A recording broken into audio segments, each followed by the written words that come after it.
Akala ko tunay ang samahan, laging nandyan sa bawat tawanan. Kapag may kailangan ako'y takbuhan, pero nung ako naman wala nang maasahan.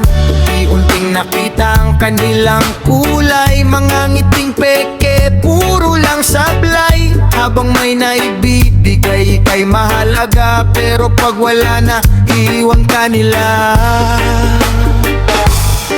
Totoo nga ang kasabihan, makikilala mo lang sila pag wala ng pakinabang. Matamis lang sila habang may nakukuha, pero biglang nag-iiba kapag ika'y wala.